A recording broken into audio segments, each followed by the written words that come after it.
할렐루야, 주님의 이름으로 평화 인사를 드립니다. 성도 여러분, 한 주간 평안하셨죠? 네.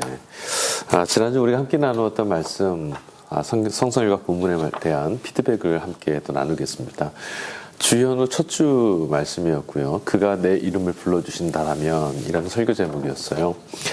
성서일각 본문 독서, 제1독서는 이사야서 43장 1절부터 7절 말씀이었고요. 응성어 시편 29편, 그리고 이독서 서신서는 사도행전 8장 14절에서 17절, 그리고 복음서 3독서는 누가복음 3장 15절에서 17절, 21절에서 22절까지의 말씀이었습니다. 먼저 본문에 대한 묵상 질문에 대한 나눔을 먼저 갖겠습니다. 1독서 말씀에서는 제가 첫 번째 이런 말을 드렸어요. 하나님이 부르시는 1절에 야고바라고 하는 이름과 마지막 절 7절 나의 이름을 불러주는 할 때 하나님의 이름이 겹쳐 보인다라고 제가 구조 안에서 말씀드렸는데, 하나님께서 이스라엘을 야고바라고 부르신 이유가 무엇일까? 또 이스라엘 백성들은 하나님의 부르심 안에서 과연 무엇을 발견하고 경험했을까라는 물음이었습니다. 두 번째 물음은 사랑하였으므로 라고 하시는 하나님 말씀 앞에서 왜라고 하는 물음이 과연 가능한 것일까라고 하는 물음이었어요.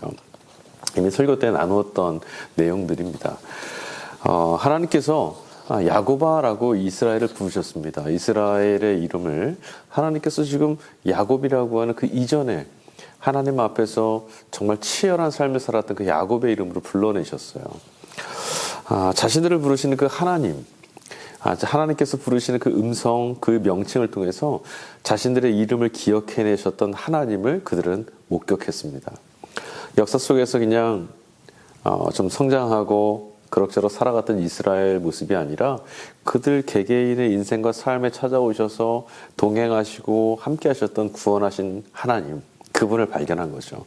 그리고 하나님께서 자신들의 이름을 불러주셨다는 사실, 기억해내셨다는 사실 속에서 본인들이 하나님께 어떤 존재인지를 다시 기억해낼 수 있게 된 것이 바로 오늘 이 이사야서 말씀에서 우리가 주목할 수 있던 대목이었습니다. 이름을 불러주신다라는 것. 제가 3일 기도회 때도 그런 말씀을 드린 적이 있어요. 네, 누군가의 이름을 불러준다는 건 우리를요, 어떤 목적이나 어떤 효용성을 가진 존재로서 바라보는 것이 아니라 우리의 이름, 우리 존재 자체를 인식해주고 불러준다는 것이 우리에게 얼마나 큰 힘과 위로가 되는가. 맞습니다. 여러분, 한번 스스로를 한번 돌아보세요. 자신의 이름을 한번 거울을 보시고 살짝 불러봐 보세요.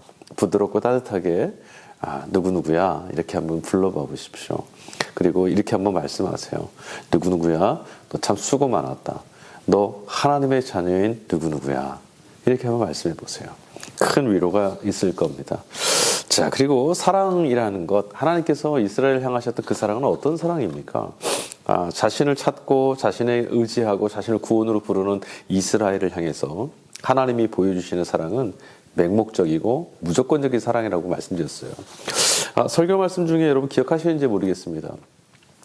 사랑하는 이 사랑의 모습을 그 주변에서 바라보는 제3자 입장에서 바라본다면 어떠냐면, 너무 터무니없고 이해되지도 않고 상식 밖에 있는 논리적이지도 이성적이지도 않은 그런 것들이 사랑의 모습이에요. 그런데 이 사랑이 정말 우리의 인생과 영혼을 길러 올리고 우리에게 삶의 의미를 가져다 줄 뿐만 아니라 인생 모두를 따뜻하고 참되게 살아갈 수 있도록 하는 그런 의미가 될 수 있는 방법이 있다고 했죠. 그것이 무엇이라고 제가 설교 때 말씀드렸죠. 사랑하는 사이와 사랑받는 사이라고 하는 그 관계 안에 참여할 때만 가능하다고 말씀드렸어요. 사랑은요, 주변에서 볼 때는 말도 안 되지만 당사자에게 있어서만큼은 정말 그 무엇보다도 실제입니다. 사랑은 참여하고 함께하고 경험하고 나눌 때 능력이 될 수 있어요. 자, 이독서 말씀입니다. 그래서 1독서에서 질문에 마무리 안 했군요. 사랑이라는 것 앞에서는 왜라고 하는 질문은 타당하지 않아요. 왜 논리적으로 또 이성적으로 합리적으로 왜 그렇게 하느냐, 왜 그럴 수밖에 없느냐, 통하지 않아요. 사랑이기 때문에 그런 거죠.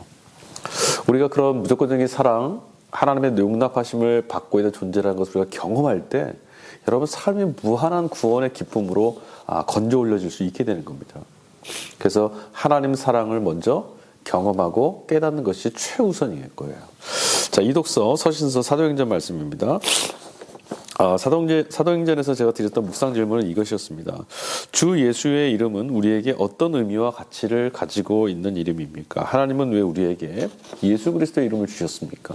그러니까 오늘 본문 전체의 성서일과의 핵심 바로 이름이라고 말씀드렸죠.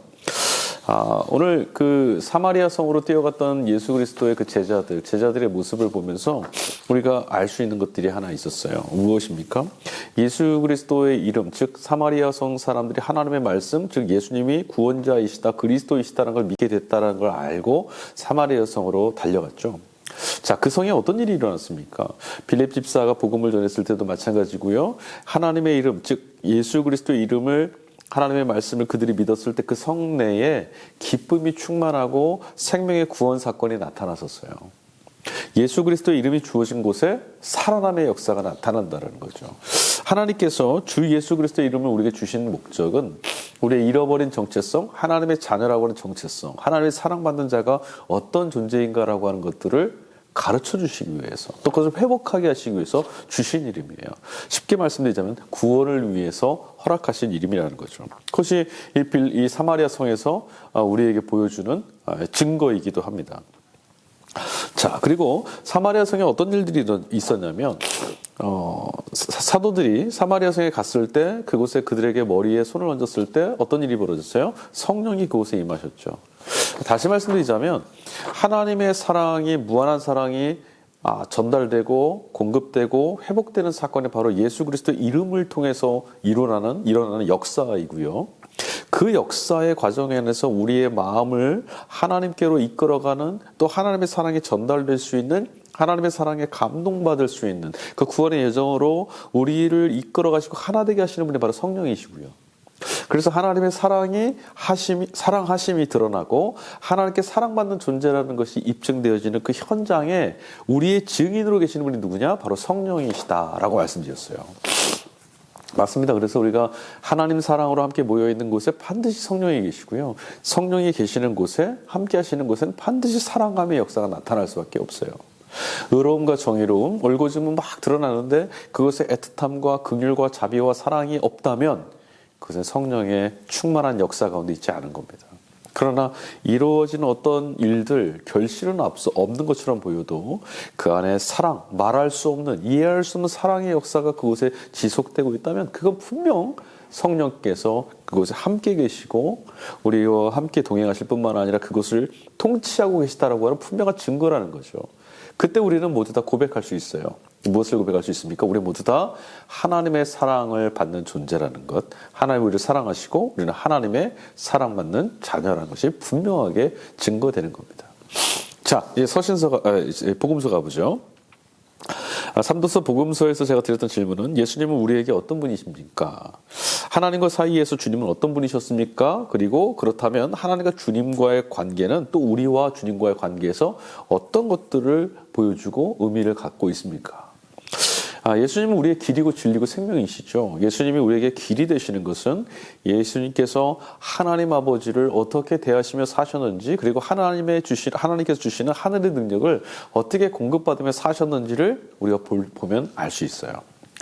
그를 통해서 하나님께 의존되어 계셨던 예수님을 통해서 우리가 하나님께 의존되면 이렇게 살 수 있는 것이구나. 죽음의 권세를 무너뜨리고 살 수 있구나. 자유와 해방의 기쁨을 누리며 살 수 있구나. 깨닫게 되죠.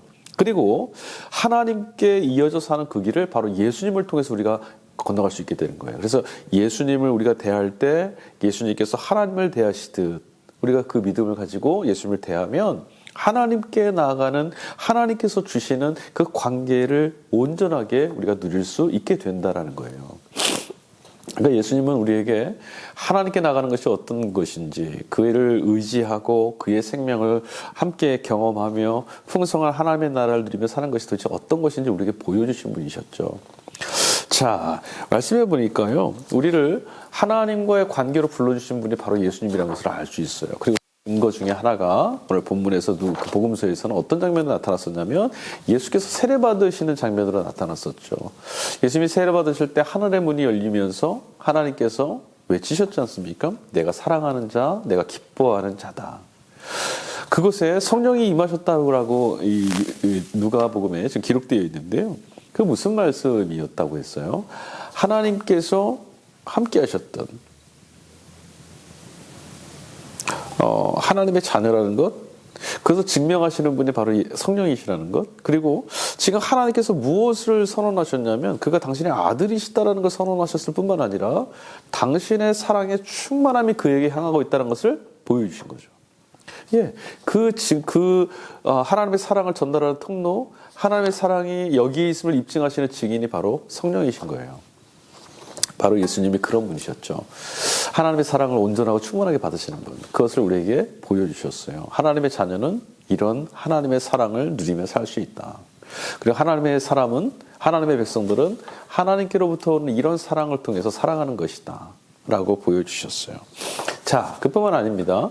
우리 하나님의 사람은 이렇다고 하는 말씀에만 이제 멈추게 되면요, 우리가 이렇게 해야겠다, 이렇게 해내야 된다라고 하는 숙제와 이 부담을 갖게 됩니다. 그러나 그보다 먼저 우리가 고백해야 될 것은 무엇이냐면, 하나님이 당신의 사람들, 당신의 자녀들 이렇게 찾아주시고 이렇게 사랑하시는 분이다라는 것, 그것을 우리가 기억할 수 있으면 좋겠어요. 자, 오늘 지난주 성서일과 본문에 대해서 간단하게 좀 피드백을 나눠봤습니다. 여러분, 이름을 불러주신다는 사건을 좀 곰곰이 기억해 보라고 제가 설교 때 말씀드렸던 것 같아요. 우리 자신의 이름을 하나님이 너희들은 이렇게 부르시지 않고 바로 우리 한 사람 한 사람을 주목하고 기억하고 계시다는 것이 바로 성경에서 말씀하는 이름을 기억하신다라고 하는 말씀이거든요. 하나님은 우리의 이름을 기억하시고 불러주십니다. 다시 말씀드리자면 하나님께는 우리는 한 사람 한 사람의 소중한 의미, 소중한 존재로서 하나님 앞에 서 있다라는 것, 하나님이 받아주신다라는 것, 그것을 의미하죠. 여러분, 세상에서는 볼품없고 의미 없이 무의미 가운데 사라지는 그런 존재일지 몰라도 하나님께는 우리는 당신의 아들 예수 그리스도를 향해서 정말 기쁨을 이기시지 못했던 그 모습 그대로 우리는 하나님의 온전한 사랑과 온전한 기쁨을 받는 존재라는 것, 우리 참으로 존귀한 존재라는 것, 이것을 깨달아 알 수가 있게 됩니다. 하나님의 사랑을 여러분 실감하실 수 있기를, 그렇게 하기 위해서 성령의 감동받으시기를 간절히 축원합니다. 말씀 가운데 믿음을 갖고 나가면 성령께서 우리 안에서 이 모든 일들을 이루어 주실 것입니다.